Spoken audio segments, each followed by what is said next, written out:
بسم اللہ الرحمن الرحیم۔ السلام علیکم ورحمۃ اللہ وبرکاتہ۔ نحمدہ ونصلی علی رسولہ الکریم، اما بعد۔ حضرت نوح علیہ السلام کی کشتی کا معجزہ۔ محترم ناظرین، جب حضرت نوح علیہ السلام کو اللہ پاک نے کشتی بنانے کا حکم دیا، جب کشتی بن کر تیار ہو گئی تو لوگ کشتی میں غلاظت پھینک دیتے۔ کشتی میں کوئی ایسی جگہ نہیں تھی جہاں غلاظت نہ ہو۔ کافر غلاظت پھیلانے کے لیے کشتی کے اندر آ جایا کرتے تھے، یہ ان کا معمول بن چکا تھا۔ ایک مرتبہ ایک کوڑھ کا مریض بھی اپنے ناپاک مقصد کے ساتھ کشتی کے اندر چلا گیا۔ اس کے سڑے ہوئے جسم کے ایک حصہ پر کچھ غلاظت لگ گئی۔ کچھ دیر بعد اس نے دیکھا کہ جہاں غلاظت لگی تھی وہ حصہ، محترم ناظرین، کوڑھ کے مریض کے جسم پر کشتی میں پڑی غلاظت لگی تو اللہ نے اس کے جسم کے ساتھ کیا معجزہ کیا، جان کر آپ حیران ہو جائیں گے۔ کوڑھ کا مریض مشرک تھا، کافر تھا، حضرت نوح علیہ السلام کا دشمن تھا، اور کشتی میں آیا ہی اس نیت سے تھا کہ وہ کشتی میں بیٹھ کر غلاظت کر کے کشتی کو مزید بدبودار اور خراب کر دے گا۔ لیکن جسم کوڑی تھا، کوڑھ کا مریض تھا، لیکن کشتی میں پڑی غلاظت جب اس کے جسم سے ٹچ ہوئی تو اس کے جسم کے ساتھ کیا ایسا معجزہ ہوا کہ سارے کے سارے کافر، مشرک اور حضرت نوح علیہ السلام کے دشمن اس کشتی پر ٹوٹ پڑے اور کشتی میں پڑی اس غلاظت سے اپنے جسم دھونے لگے۔ جو مشرک کشتی میں پڑی اس غلاظت کو اپنے جسم پر جیسے ہی لگانا شروع کرتا، اپنے جسم پر ملنا شروع کرتا، اس کے جسم پر کیا معجزہ نمایاں ہو جاتا۔ حضرت نوح علیہ السلام کی کشتی میں واقع ہونے والے معجزہ کے متعلق جاننے کے لیے ویڈیو کو آخر تک ضرور دیکھیے گا۔ جب سے دنیا قائم ہوئی، حضرت آدم علیہ السلام کی نسل بڑھتی اور پھیلتی گئی۔ انسان دو حصوں میں تقسیم ہو گیا، کسی نے نیکی کی راہ اختیار کی تو کسی نے بدی کا راستہ اپنایا۔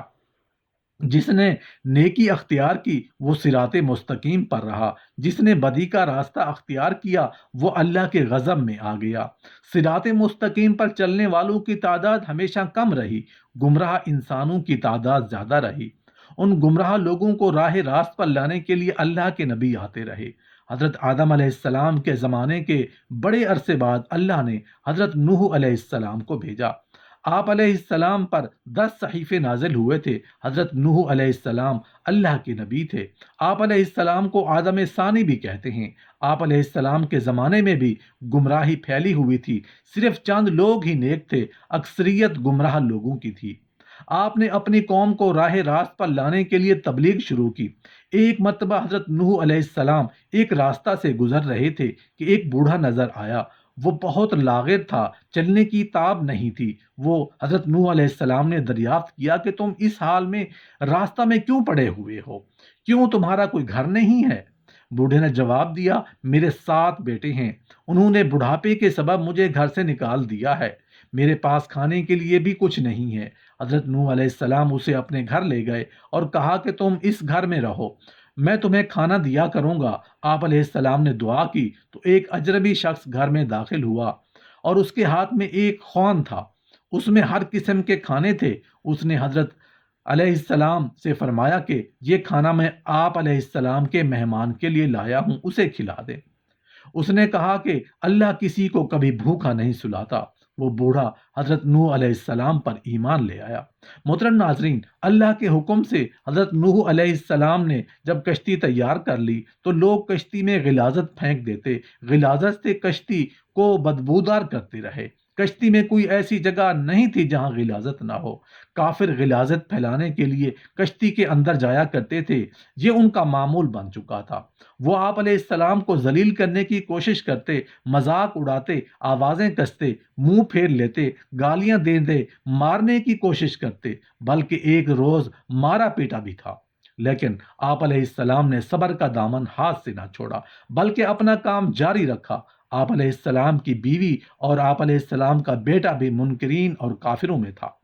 ایک مرتبہ ایک کوڑھ کا مریض بھی اپنے ناپاک مقصد کے ساتھ کشتی کے اندر گیا۔ اس کے سڑے ہوئے جسم کے ایک حصہ پر کچھ غلاظت لگ گئی۔ کچھ دیر بعد اس نے دیکھا کہ جہاں غلاظت لگی تھی وہ حصہ اچھا ہو گیا۔ اب اسے حیرت ہوئی کہ یہ کیا ماجرا ہے، آخر غلاظت سے کس طرح شفا ہو سکتی ہے؟ پھر وہ کشتی کے اندر داخل ہوا اور غلاظت پوری طرح پورے سارے جسم پر مل لیا تو دیکھا کہ وہ بالکل تندرست ہو گیا۔ یہ بات کوڑ کے مریضوں کے اندر پھیل گئی تو سب نے کشتی کے اندر داخل ہو کر غلاظت ملنا شروع کر دیا۔ اس طرح پوری کشتی پاک صاف ہو گئی۔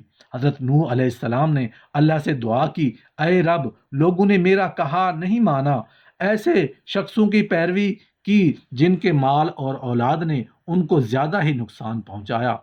ان کافروں میں سے زمین پر ایک باشندہ بھی مت چھوڑ، اگر آپ ان کو روئے زمین پر رہنے دیں ان کی اولاد بھی کافر ہوگی۔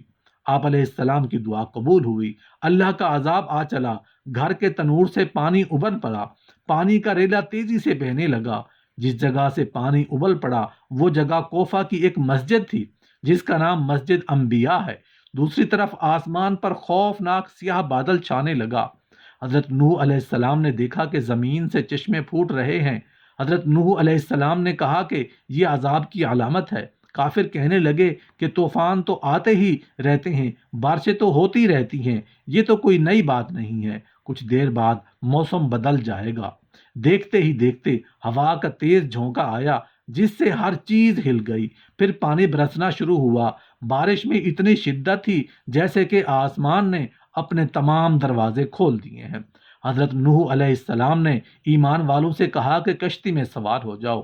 اللہ نے فرمایا کہ ہر قسم کے جانوروں کا جوڑا بھی کشتی میں سوار کر لو۔ حضرت نوح علیہ السلام نے اللہ کے حکم کی تعمیل کی، ہر جانور کا جوڑا سوار کرا لیا گیا۔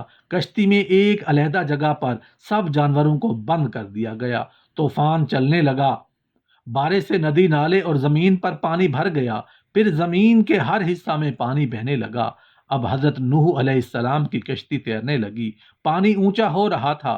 حضرت نوح علیہ السلام کی نظر جب بیٹے پر پڑی تو آواز لگانے لگے، بیٹا اب اس کشتی میں سوار ہو جاؤ، تمہاری جان بچ جائے گی، اب کافروں کا ساتھ چھوڑ دو۔ تو بیٹے نے جواب دیا کہ میں پہاڑ کی اونچی چوٹی پر چڑھ جاؤں گا، پانی وہاں تک نہیں پہنچے گا۔ تب حضرت نوح علیہ السلام نے اللہ سے اپنے بیٹے کے بارے میں سفارش کی کہ میرا بیٹا ڈوب رہا ہے، یہ تو میرے ہی خاندان کا ہے، تیرا وعدہ سچا ہے۔ اللہ نے فرمایا وہ تیرے خاندان والوں میں سے نہیں ہے، تیرے گھر والے تو وہ ہیں جو تجھ پر ایمان لائے۔ روایات کے مطابق بارش مسلسل 40 دن تک ہوتی رہی، جو کچھ زمین پر تھا سب ڈوب گیا، کافروں کا کام تمام ہوا۔ جو لوگ حضرت نوح علیہ السلام پر ایمان لائے تھے وہ کشتی میں سوار ہو کر بچ گئے۔ کشتی کو جودی پہاڑ پر جا کر ٹھہری جسے ارارات بھی کہتے ہیں۔ کشتی میں سب سوار تھے، اسی دوران حضرت نوح علیہ السلام کو ایک فاختہ نظر آئی، اس کی چونچ میں زیتون کے درخت کا پتا تھا۔ یہ امن و سکون کی علامت تھی، یعنی پانی اتر چکا ہے۔ کوجودی یا ارارات مشرقی ترکی میں ہے، یہ 16,900 فٹ بلند ہے جو برف سے ڈھکی رہتی ہے، روس کی سرحد بھی اس سے ملتی ہے۔ اس پہاڑ کو ناقابل تسخیر خیال کیا جاتا تھا، لیکن 1929 میں جرمن ماہر طبیعیات جون جیکب نے 2 ناکام کوششوں کے بعد اسے سرد کر لیا۔ کچھ عرصہ کی جمی ہوئی برف کا تودہ گرنے سے کشتی نوح علیہ السلام کا ایک حصہ برف سے نکلا۔ کئی ہوا بازوں نے اس کی تصویریں لیں۔ ایک اور معلومات کے مطابق 1929 میں ماہر آثار قدیمہ وولی اور اس کے ساتھی نے عراق کے قرب اور کے مقام پر طوفان کے آثار دریافت کیے۔